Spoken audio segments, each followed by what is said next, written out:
Cek cek cek cek cek cek. Halo sobat nih, gas lagi dah Shenlang. Dan seperti biasa yang mau ngasih gua kopi bisa banget lah baca di deskripsi. Yuk langsung aja kita gas ke Shenlangnya. Mereview sedikit dari part sebelumnya. Saat ini Kaisar pada akhirnya dia pun tahu dan juga mendengar penilaian tinggi yang diberikan oleh Zhang Choi kepada Shenlang. Dan dia sungguh tidak menyangka kalau ternyata Zhang Choi saja menganggap tinggi Shenlang yang sangat luar biasa tajam, bahkan lebih tajam daripada dirinya. Sedangkan untuk Shenlang sendiri saat ini dia termenung dan dia menunggu respon apa yang akan diberikan oleh Kaisar. Dan di sini Shenlang dia pun tahu kalau saat ini berpikir kalau sepertinya Kaisar tidak akan mungkin dapat berani menyingkirkan dirinya. Karena jika saja Kaisar berani menyingkirkannya, maka keluarga Jin pasti akan memberontak. Dan tentunya itu akan membuat Kaisar jadi tambah ribet, membuka front baru di wilayah timur. Namun di sini Shenlang dia juga tahu kalau tujuan dia datang ke tempat ini untuk menghancurkan keluarga Shu. Tapi tentunya hal itu tidak akan mudah karena mengingat keluarga Shu adalah bangsawan besar, tua dan juga kuat, dan mereka adalah raksasa. Ditambah lagi Marquess Sunan, dia adalah penasehat dari putra mahkota, dan tentunya ini akan sangat amat sulit. Lagi pula dia juga memiliki jumlah pasukan yang sangat banyak dan dia adalah seorang jenderal. Dan tentunya ini akan sangat rumit dan juga panjang pikir dari Shenlang. Dan untuk misi ketiga Shenlang datang ke ibu kota adalah untuk memberikan sebuah dukungan kepada pangeran kelima, yaitu Ning Zeng. Walaupun di sini Shenlang juga tahu kalau pangeran kelima adalah pangeran yang tidak disukai oleh Kaisar, tapi tentunya ini akan sangat sulit. Tapi ini juga adalah hal yang sangat menyenangkan. Menyelesaikan dan menciptakan sebuah keajaiban adalah hal yang paling menarik untuk dapat dilakukan, ucap dari Shenlang. Namun di sini Shenlang dia juga tahu kalau perselisihan yang akan dilakukan oleh keluarga Jin dan juga keluarga Su akan membuat pangeran ketiga dan juga putra mahkota mereka akan sungguh sangat senang ketika dua bangsawan besar saling berselisih satu sama lain. Dan itu akan membuat mereka berdua akan menunggu siapa yang akan hancur duluan. Dan itu akan memberikan sedikit waktu bagi keluarga Jin dan juga Shenlang untuk tetap aman di ibu kota. Namun, selain memiliki pangeran kelima yang akan melindunginya, Shenlang dia juga masih memiliki satu kartu as terakhirnya, yaitu putri ketiga Ning Yan yang dari Shenlang. Dan untuk putri ketiga alias Ning Yan ataupun si janda tiga, waduh, dia adalah seorang tuan putri yang memang sungguh sangat luar biasa, bengal, beringas, nakal dan juga bedegul. Waduh, bahkan dia juga menghukum suaminya sendiri. Tapi karena memang seorang tuan putri nggak bisa cerai, membuat dirinya jadi ya bersikap semaunya. Dan Kaisar juga memperlakukan gadis ini dengan sangat amat baik. Gadis janda, waduh, merawat putrinya dengan sangat baik dan juga memperlakukannya dengan cukup spesial. Karena Kaisar juga merasa kalau dia sedikit bertanggung jawab tentang apa yang telah terjadi kepada putrinya ini. Dan karena Kaisar terlalu memanjakannya, membuat putri ketiga dia semakin beringas dan juga brutal. Dan dia adalah pembuat masalah yang ada di ibu kota.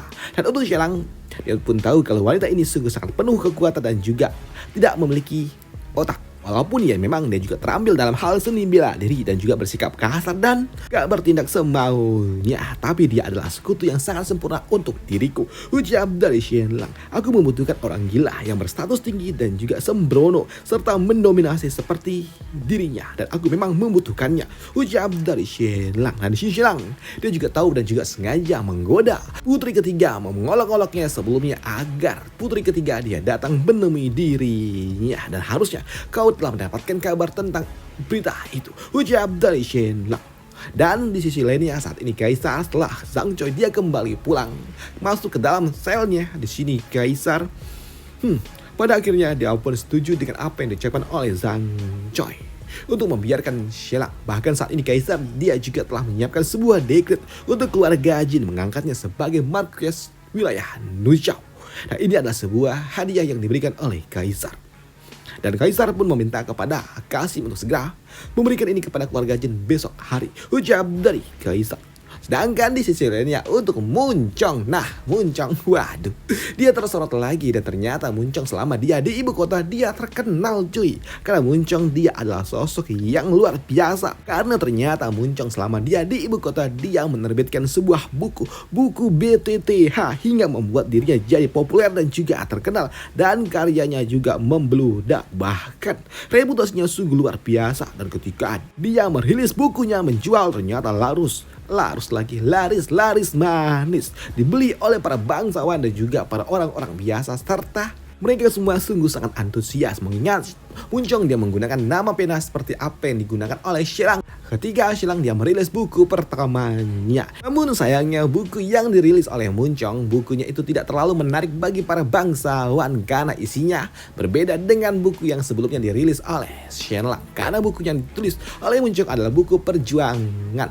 Buku perjuangan dari kalangan rakyat jelata, seni bela diri sampai top. Buku BTTH tidak sesuai dengan apa yang diciptakan oleh Shelang sebelumnya.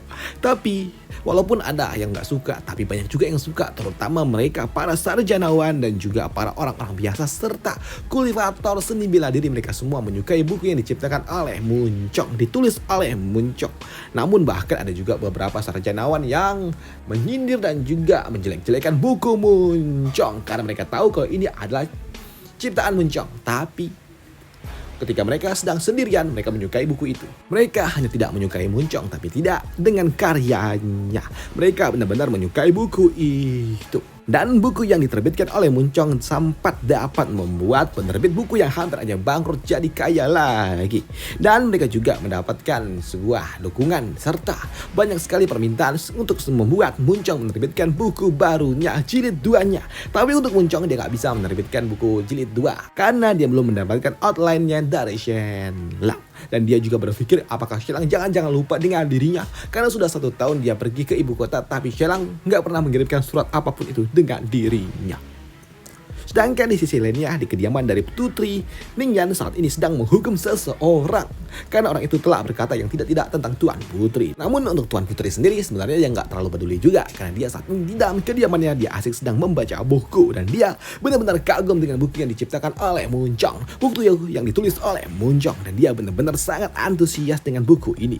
Bahkan dia juga membandingkan dengan buku yang diciptakan oleh Shelang atau ditulis oleh Shelang, dan dia merasa kalau buku yang ditulis oleh Shelang buku sampah yang benar-benar isinya menjijikkan, ucap dari Tuan Putri. Dan dia meminta kepada pengawalnya untuk membakar buku dari Shelang, dan dia benar-benar menikmati buku yang ditulis oleh Muncong, dan dia merasakan kalau buku yang ditulis oleh Muncong adalah buku yang sangat luar biasa. Bahkan dia sudah membacanya sebanyak 6 kali dan benar-benar sangat mengagumkan. Dan di sini Putri dia juga meminta kepada bawahannya untuk bertanya kepada penjual buku ini untuk segera merilis jilid 2-nya. Jika tidak maka dia akan membakar toko bukunya, ucap dari Putri ini.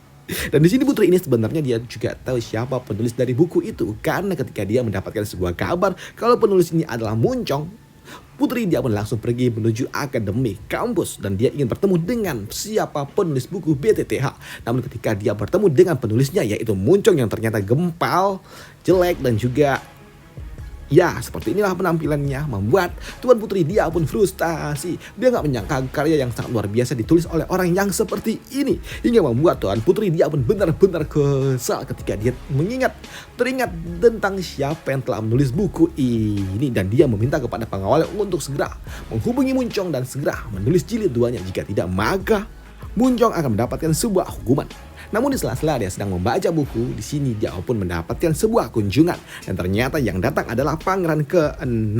Namun kedatangan dari Pangeran ke-6 membuat Tuan Putri dia pun nggak suka dan dia meminta kepada Pangeran ke-6 untuk pergi aja. Pergilah, aku nggak punya waktu, ucap dari Putri ini. Namun di sini Pangeran ke-6 dia pun mengatakan tentang apa yang telah diucapkan oleh Shelang tentang Tuan Putri ini. Ia mengatakan kalau dia memiliki buntut yang tebal, besar, lebar, paha yang lebar dan juga bergairah ketika dia melihat dirinya.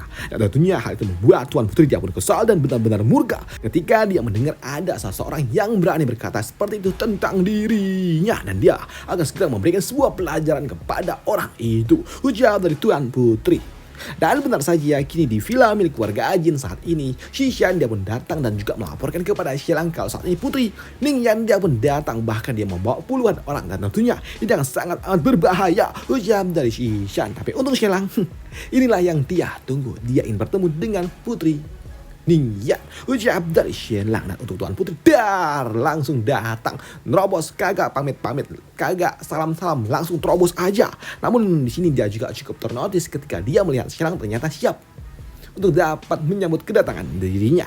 Dan untuk Tuan Putri dia pun bertanya, "Hei, apakah kau adalah Shelang?" Ya, benar ucap dari Shelang. Ho. Jadi ini orang yang telah mengomentari buntutku yang mengatakan cukup besar, pinggangku yang berkelok dan pahaku yang tebal. Dan mengatakan kalau kau sungguh sangat bergairah ketika kau melihatku. Ucap dari Tuan Putri dan hal itu pun tidak dibantah oleh Shenlang.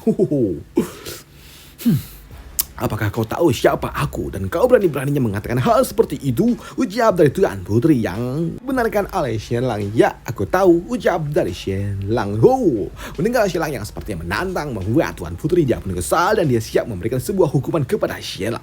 Bahkan saat ini dia ingin segera mencabut tonik kecil yang dimiliki oleh Shenlang. Dia ingin mengkebirinya. Ucap dari Tuan Putri. Namun melihat Tuan Putri yang memang beringas dan juga brutal membuat Shenlang dia pun tahu kalau siapapun yang menikahi Tuan Putri benar-benar apes. Gadis ini dia benar-benar adalah singa betina yang ganas. Ucap dari Shenlang. Bahkan saat ini Tuan Putri meminta kepada para penjaga untuk segera menangkap Shenlang dan potong. Waduh. Bahkan sebelum dipotong di sini Tuan Putri dia juga meminta kepada pengawalnya untuk menangkap dan juga gosok tuh tonik kecilnya dengan besi, kawat besi. Ucap dari gadis ini. Dan Shenlang dia pun benar-benar ditangkap dan ketika Shenlang akan dihukum, di sini Tuan Putri dia pun mengatakan kalau tidak ada satu orang pun di dunia ini yang dapat menyelamatkan Shenlang. Tapi di sini Tuan Putri dia pun bingung ketika Shenlang dia pun mengatakan, "Putri, aku tahu kalau kau pasti ingin memiliki seorang anak dan kau tidak memilikinya bersama dengan suamimu dan aku bisa memberikanmu satu." Ucap dari Shenlang yang membuat Tuan Putri tambah naik pitam ketika Shenlang menawarkan benih miliknya. Dan di sini Tuan Putri dia benar-benar ingin segera menghukum Shenlang. Namun ketika akan dihukum di sini, Tuan Putri lagi-lagi dia pun terdiam ketika Shenlang mengatakan kalau Shenlang dia tahu kalau saat ini Tuan Putri menderita sebuah penyakit tersembunyi yang membuat Tuan Putri tidak berani untuk dapat minum air yang sangat banyak. Minum air yang banyak dan hal itu pun dibenarkan oleh Tuan Putri dan dia meminta kepada para penjaga untuk berhenti sejenak. Dan itu membuat Tuan Putri dia juga bingung bagaimana bisa Shenlang tahu tentang itu semua. Dan di sini Tuan Putri dia pun berpikir jangan-jangan Shenlang tahu ini semua dari Dokter An. Mengingat dia pernah berkonsultasi dengan Dokter An. Dan untuk Tuan Putri memang ternyata dia menderita sebuah penyakit yang membuatnya setiap kali buang air kecil dia merasakan sakit yang amat luar biasa. Bahkan rasanya hampir pingsan dan dia pernah pingsan. Dan dia juga mengatakan penyakit yang dia derita sungguh sangat luar biasa mengerikan, penderitaan yang tiada tara. Dan dia terkadang pernah berdoa kepada langit kalau siapapun yang dapat membantu dirinya maka akan dianggap sebagai dewa penolongnya. Dan dia juga siap untuk membayar berapapun yang dibutuhkan untuk dapat menyembuhkan penyakitnya. Dan untuk Shenlang, dia pun tahu apa penyakit dari Tuan Putri dan dia mengatakan, "Aku siap untuk dapat menyembuhkan penyakitmu." Ucap dari Shenlang. Mendengar apa yang diucapkan oleh Shenlang membuat Tuan Putri dia pun mengatakan, enggak mungkin Shenlang dapat melakukannya karena dia udah berkonsultasi kepada para dokter terhebat dan juga dokter-dokter terkenal, tapi tidak ada satu orang pun yang tahu tentang penyakit dirinya. Dan lantas bagaimana bisa Shenlang dapat menyembuhkan dirinya? Dan untuk Shenlang tentunya dia tahu dan juga bisa karena dia dokter coy. Jika kalian ingat di part pertama Shenlang itu dokter. Waduh. Dari sini Shenlang dengan mata tajam miliknya dia dapat melihat kalau saat ini ternyata Tuan Putri dia menderita sebuah batu ginjal. Dan Shenlang juga mengatakan, "Tuan Putri, apakah akhir-akhir ini ketika kau buang air kecil kini terdapat bercak merah?" Dan hal itu pun dibenarkan oleh Tuan Putri. Hingga membuat Tuan Putri dia pun bingung bagaimana bisa Shenlang tahu tentang ini semua. Padahal yang tahu cuma dirinya doang. Dan dia meminta kepada para penjaga untuk segera keluar karena dia ingin berbicara empat mata dengan Shenlang. Dan benar saja kini Tuan Putri dan juga Shenlang mereka pun berbicara empat mata. Di sini Tuan Putri dia pun mengatakan kalau dia merasakan rasa sakit yang sangat luar biasa, bahkan sampai 3 hari sekali. Dan semakin hari semakin buruk. Bahkan ini lebih buruk daripada melahirkan. Ucap dari Tuan Putri. Dan dia juga bersumpah siapapun yang dapat membantunya menyembuhkan penyakitnya maka dia akan menjadi dewa penolongku. Namun jika kau berani berdusta maka aku akan memberikan kau pelajaran yang tidak pernah kau bayangkan. Ucap dari Tuan Putri. Dan untuk Shenlang dapat mengatakan untuk tidak perlu khawatir dan aku tidak akan mungkin bercanda tentang hal yang seperti ini. Baguslah. Di sini Tuan Putri dia juga mengatakan, "Halo, banyak dokter yang tidak tahu tentang apa penyakitnya." Dan dia pun bertanya, "Apa penyakitnya ini?" Tanya dari Tuan Putri yang membuat Shenlang dia pun mengatakan kalau penyakit Tuan Putri adalah kidney stone atau batu ginjal. Mendengar itu semua tentunya membuat Tuan Putri dia pun bingung karena dia nggak pernah mendengar tentang penyakit itu. Dan di sini Sheila dia pun mengatakan kalau batu itu berasal dari ginjal yang turun ke kantong kemih dan bergesekan di dalam kantong kemih hingga merasakan rasa sakit yang luar biasa, dan jika ini terus berlanjut maka bisa jadi infeksi dan tentunya itu akan sangat amat berbahaya. Mendengar ada sebuah ginjal di dalam batu. Di dalam ginjal ada batu. Tentunya membuat Tuan Putri dia pun bingung bagaimana bisa kok ada batu di dalam ginjalnya. Dan dia pun bingung bagaimana bisa hal ini dapat terjadi. Tapi ketika dia mendengar ucapan yang diberikan oleh Sheila yang sepertinya sangat profesional, membuatnya pun sadar kalau sepertinya itu benar. Dan dia pun mengatakan kepada Sheila jika saja Sheila dapat membantu dirinya maka Sheila akan menjadi dewa pelindung miliknya. Dan siapapun yang berani mengganggu Sheila maka akan menghadapi kemurkaan dari dirinya. Dan jika Sheila ingin uang maka dia akan memberikan uang yang banyak. Dan jika Sheila ingin wanita maka dia siap memberikan wanita yang banyak untuk Sheila selama Sheila dapat menyembuhkan dirinya. Dan dia juga bertanya apakah Sheila dapat membantu dirinya. Ya, tentu saja, ucap dari Sheila yang membuat Tuan Putri dia pun kembali bertanya kepada Sheila berapa lama waktu yang dibutuhkan untuk dapat menyembuhkan penyakitnya. Jangan bilang kalau aku membutuhkan waktu 1 tahun, lama banget, ucap dari Tuan Putri. Tapi untuk Sheila dia pun mengatakan kalau penyakit Tuan Putri dapat disembuhkan dalam waktu 1 jam.